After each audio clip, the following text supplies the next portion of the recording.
When talking about the Second Seminole War, it's sometimes uh, a problem not hearing about some of the non-combats, like the women and the families involved and the people that are affected by the warfare, but we don't hear about.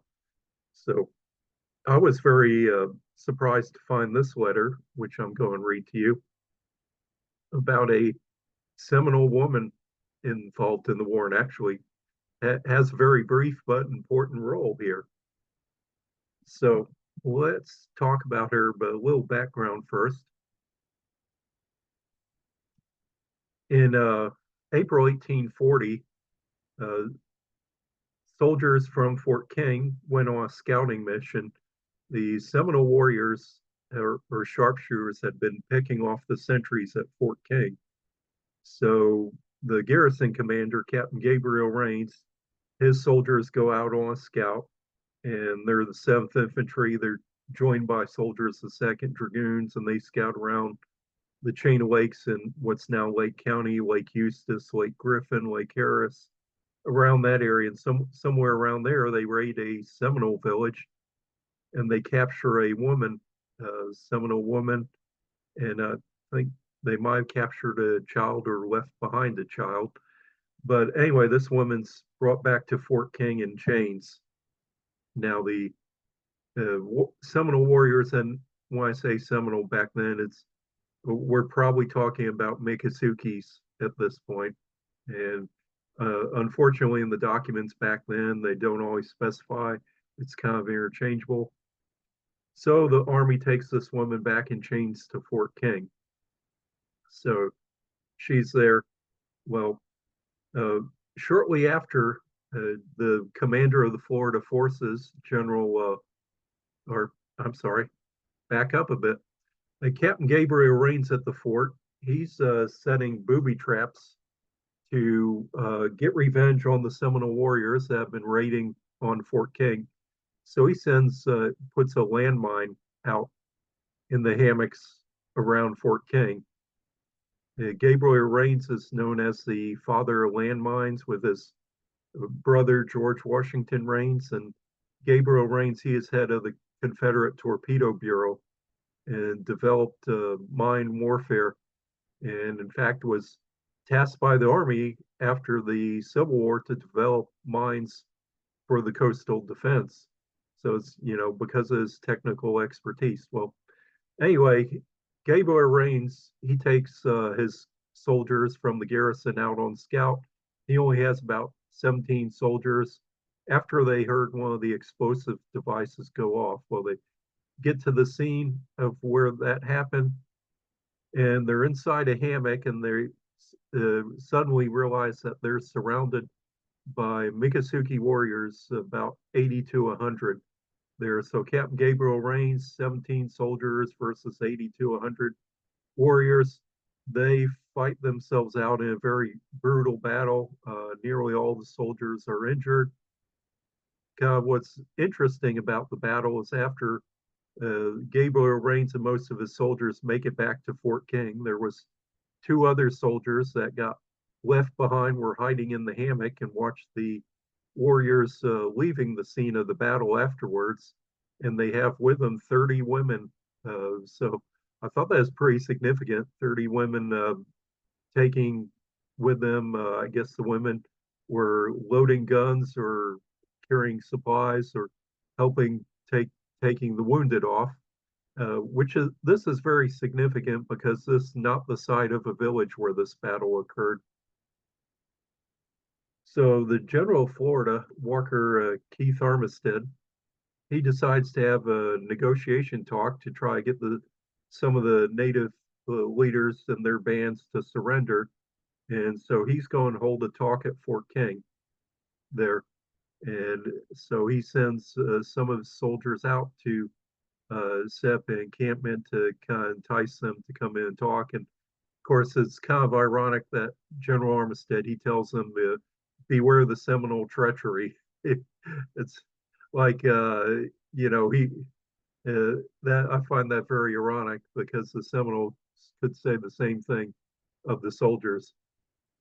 So A group of soldiers go out under the command of uh, Lieutenant Robert Ashton, Second Dragoons, and they set up a encampment on Jumper Creek in the Wahoo Swamp, waiting for some of the native leaders. And they take with them the woman who was prisoner at Fort King, and they send her out to talk with her people, find her people, and talk with them, and tell them to come talk with them and maybe be induced to come back to Fort King and talk. So let's take up the sweater. This is a letter by Robert Ashton to Colonel David Twiggs. And I noticed when preparing, I made an image of the wrong letters. That they kind of all look the same when you're looking at little thumbnails there. But anyway, I have it in my book, Alachua Ambush. So I'll read out there, page 110. Adjutant Robert C. Ashton to Colonel David E. Twiggs, 2nd Dragoons. He's writing his commanding officer. In camp on Jumper Creek, Wednesday, June 17th, 1840.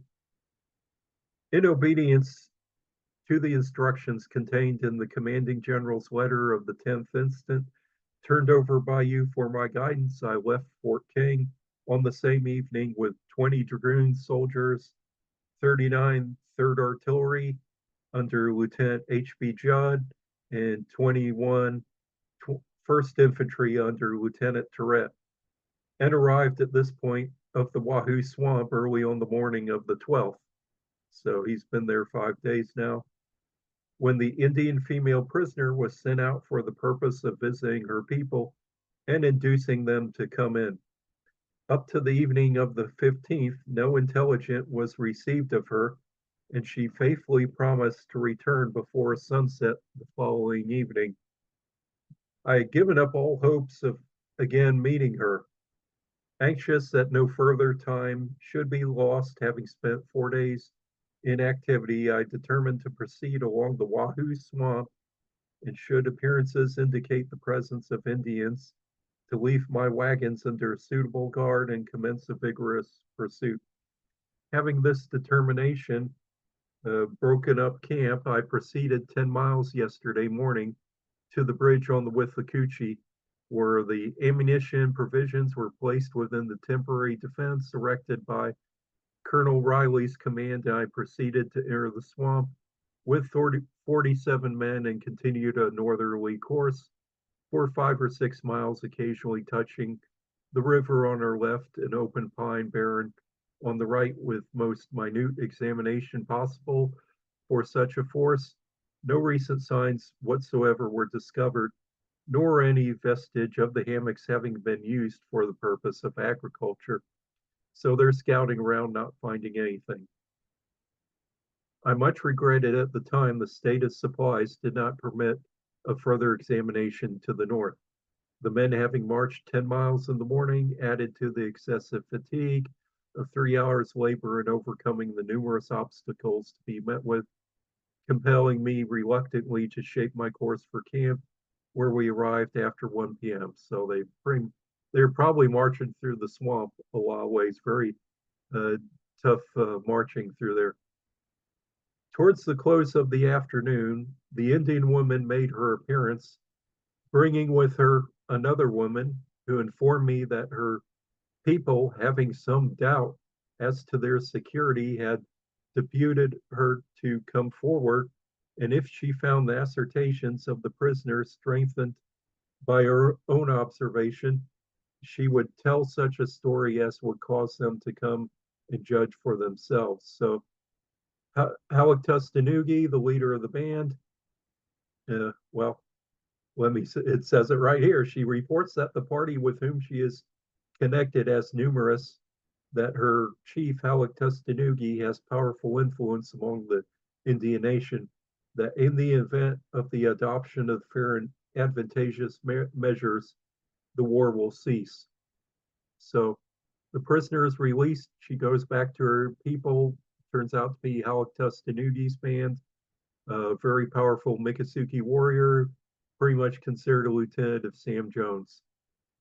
So we're probably talking Miccosukee Indians here, but unfortunately, the documentation of the time, Seminole and Miccosukee are almost interchangeable. So that they decide that they're not going to come in and possibly be captured or attacked. So they're going to send this woman back with one of the elder women's. So I continue. This elderly woman that was with her, it says, this woman who resided for 2 years near St. Augustine, then known as Indian Betsy, is possessed of much intelligence and has been made acquainted with all the affairs since Florida was in the possession of the British, with many of whom she had been well acquainted. So they're talking about a smart woman. This woman who has lived near St. Augustine was familiar since the time of the British, so she's at least 70 years old at this point in 1840. And she knows the people well. She probably speaks several languages besides Seminole, Muskogee, Miccosukee language. She probably speaks English as well, and maybe Spanish or a few other languages. She further informs me that the party who lately attacked Captain Rains were Tallahassee's under Amathla, who returned to their town between the Withlacoochee and Swanee immediately after, without losing any of their party, uh, which that contradicts some of the soldiers' accounts that say that some of the warriors were killed in that battle. But anyway, doesn't matter. We'll go back to the letter. She estimates the number of warriors at 200. I am further informed by her that immediately on the arrival of the female prisoner at her encampment, two runners were sent out, one to communicate with the Apopka, the other with the Okawaha Indians. These she expects will return before tomorrow evening, and from the destitute situation which, without ammunition, they have been placed by the destruction of their crops, they will without loss of time make their appearance. So they're in destitute condition. She identifies two different villages, which she's given the geographical location, Apopka, which is Lake Apopka area, or the Okawaha River. At her representation, I left the Withlacoochee at 3 a.m. this morning and returned to this place where I had erected a temporary shelter for the men. She considers this from its position as far more central, and as it has brought me 10 miles nearer to Fort King, from which the exhausted state of my supplies will require immediate renewal, the command having been on 3/4 allowance for the last 3 days.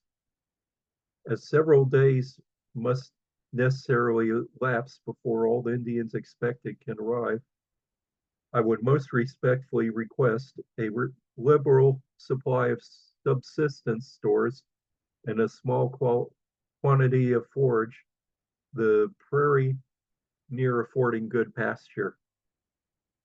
The quantity of Indian presents I brought out being much limited, a further number will be indispensable to ensure any degree of success. So they brought a few presents, but not many to entice Indians to come into Fort King. But General Armistead would say that he's holding more presents at Fort King to entice them to come where he's at. I'll continue on. Jealousy of the presence of a large military force, the Indians, I feel, assured will be more easily brought to terms in a position like the present. As the commanding general has in his letter of the 15th instant, being pleased to place much in my judgment, I would most earnestly hope that some little time may be granted for the development of such plans as peculiar position of affairs would justify. In all the various accounts, we rarely get a good description of all these Seminole women, of any Seminole women. In fact, we just have about 8 sketches or images of women during the Second Seminole War.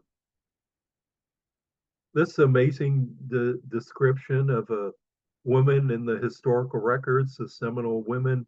She's apparently a matriarch, and Lieutenant Ashton just met a matriarch of the tribe, but he shows no understanding that what is going on here. To know that British residents of St. Augustine being well acquainted with them means that she's nearly 70 years old. The soldiers are looking for the warriors to remove from the territory, but they're caught off guard when a woman meets them instead. They don't know it, but they're talking about one of the elders of the tribe. It's hard to determine Indian Betsy's identity, since that was a common name at the time. Uh, but there's one theory is that Osceola had a great aunt named Betsy Durant, uh, who was the wife of Peter McQueen. Their Osceola's band was under the leadership of Peter McQueen, who was the brother of Osceola's grandmother. Peter McQueen was married to Betsy Durant, and I think that she was probably much younger than Peter McQueen, because after he died, she married his nephew there. Now, that's not uncommon during this time period because marriage back then was not so much uh, two people shacking up, but it was more a support system there that she needed a man to help her, and they would work together. So it's not uncommon marrying a nephew out of convenience and also keeping within the band there. Betsy Durant, she was the daughter of a Creek woman who was considered very important in the Creek Nation and a French officer at Fort Toulouse. So you have the French, the Creeks, and some English influence as well. Very outspoken woman, and there's Creek women in Oklahoma today who are um, descended from her and some of her daughters. So she's very important, but uh, not too sure where she went after uh, her husband Peter McQueen died. She remarried. Some say that she went to Alabama. Thomas Woodward writes that she went to Florida. Uh, she eventually apparently removed or went out to Oklahoma. It's not quite clear from the historical record, but anyway, that's one theory. It could be Betsy Durant. It might just be another woman named Betsy, who's also that generation matriarch. But because of her importance, I kind of thought it might be Betsy Durant. Um, anyway, I got the letter in my book, Alachua Ambush. I'll put a note down below, and I hope you enjoyed this talk. And join us again later. Next time, I'm going to have a video on Fort Pontiac.